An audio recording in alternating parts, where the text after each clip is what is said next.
Hello, YouTube viewers. I'm Sandalwood99, back for the sixth installment of my series of reviews on board games. I got 21 of these board games, buddies. That's so I'm not gonna do them all. Don't worry. Anyways, this one is called Zombies. Very blatant and quite a graphic cover, so you can see why I was interested in this game. Here's the initial setup, and it looks very, very, very bland. There's a single tile on the center, the town square tile, where all players start. Set up a three-player game here. Everyone's dealt three event cards, and is given 3 bullets and 3 health tokens. Now, how do you play? Well, every turn, we'll begin with the blue player's turn. You draw a new city tile and place it somewhere. If it's not a named building, then each entrance/exit gets a zombie placed. Hold on, sorry. And then you roll a die, and that's how many spaces you get to move. You can't, so obviously he's going to move here, and he can go fight those zombies, or that's pretty much his only way to go. So obviously the city is built different each time, which I'm a fan of. If you saw the earlier review of Betrayal at House on the Hill, I commended them for that sort of style of building the board as you play. It makes certain that the board is different each time. The object of the game is either to have killed 20 zombies or to reach the center of the helipad, which is shuffled into the bottom half of the deck of city tiles, and when it comes up, whoever has the least amount of zombies killed gets to place it. So I thought, again, that's kind of interesting, giving the player who's in last sort of one of the critical factors of the game. But I'll show you how combat works now. He'll move over here and fight this girl. Now what happens is he then rolls a die, and if he gets a 4, 5, or 6, he kills it. If he gets a 1, 2, or 3, then it defeats him. And he has two options. He can either spend bullets to increase his number to 4. So he'd have to spend all 3 bullets, because each bullet obviously increases it by 1. That third bullet just fell into the crack in my table. So I'll just get another one. Anyways, he'd have to spend all 3 of these bullets to kill that zombie on that roll. Or he can lose a health token and re-roll the die. So he's going to do that because that's a good idea. I re-rolls the die. He got a 5 this time. She's dead, and he puts her in front of him, sort of a reminder that he's killed 1 zombie. So he's moved 2. He might want to go 3 and 4 to fight this other zombie. And he got a 3, so he'll use 1 bullet to increase that to a 4. Kills the zombie. Now it's the green player's turn. And he's going to put that there. And again, because it's not a named building, each entrance, sorry, I've had trouble picking up that zombie, an exit gets a zombie. And he gets to roll to move. So now I'll explain the event cards next. You have 3 event cards at any given time. And they can be used at almost any time. Some of them require you to activate them at a certain time.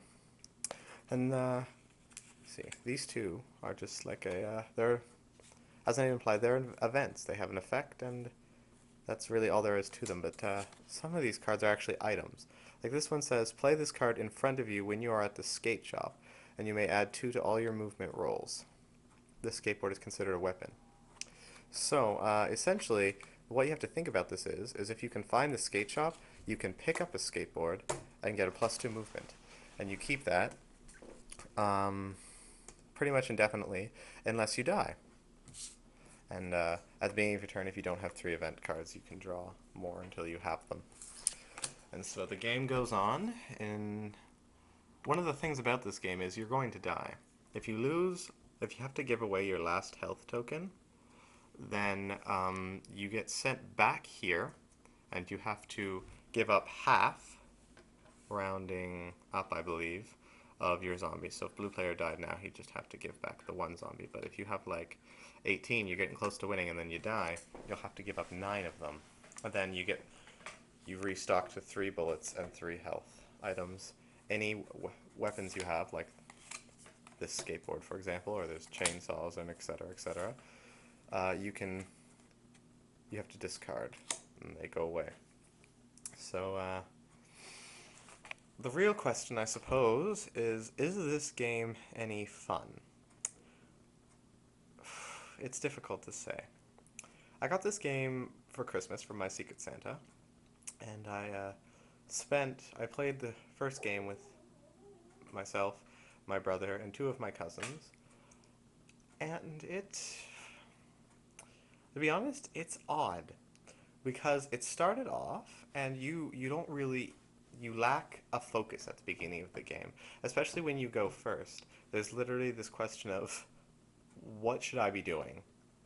I mean, there's not much. You just run and try to kill the zombies, run into a group of zombies, kill a whole bunch, and then you'll you'll run low on bullets, and so you'll probably want to go find a store or something where they keep them, because a lot of the named buildings have bullets or health packs in them. And then you will go back out and kill more zombies. And to me, that seems really counterintuitive.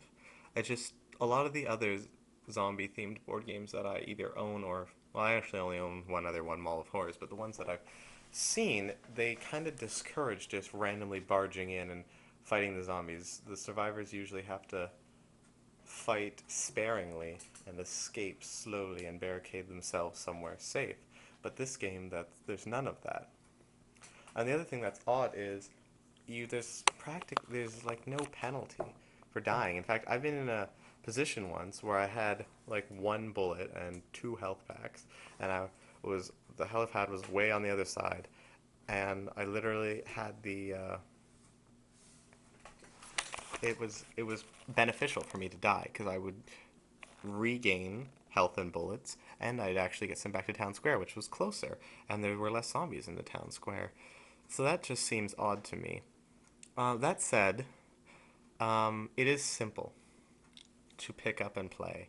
You can get people playing this game within 5 to 10 minutes easily. So if you aren't really into board games, or you have friends who aren't really into overly complicated board games, this might be good for them, because it's very easy to pick up and play. But the cost of that is the strategy is not very deep. I mean, combat is it's so erratic. Obviously, it's based on a die. Now, you can stockpile mass amounts of bullets and health packs and say, look, I'm really tough. I'm probably going to beat this zombie. But even still, you can keep rolling ones, and every time you roll a 1, you're either going to have to lose 3 bullets or a health pack. And even if you lose a health pack, you'll have to roll again. You might get another 1 or a 2 or something. Whereas someone who has no bullets can just keep rolling 4, 5, or 6. It's so random with the movement. And I have the director's cut edition, which I don't know exactly how much. I think they just have some redesign. I think the artwork is just redone, and the rules are rewritten. But what I do know is that in my edition, there's 2 different kinds of zombies. There's like this male zombie and a female zombie, and that is really irrelevant to me. Like, I love Mall of Horrors, and all the zombies look identical in that game. I really don't care. They're zombies. They're not really supposed to have that much personality in them, to be honest. So that's kind of nil to me. So, again, overall, this game can be fun, but there's not a lot of depth. At the beginning, there's no focus. You're just randomly wandering around. Especially, again, like, look, he has nowhere to go other than here or here. And then even when the red player plays a card, it's still a really very, very, very limited map for a few turns until you get going.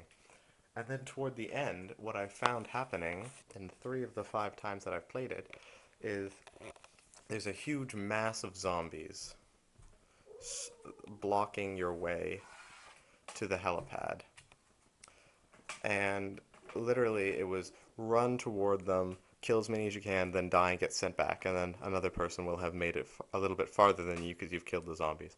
And it was just who was lucky enough to finally cut through the layer of zombies to get to the helipad, and it wasn't fun. It was the last.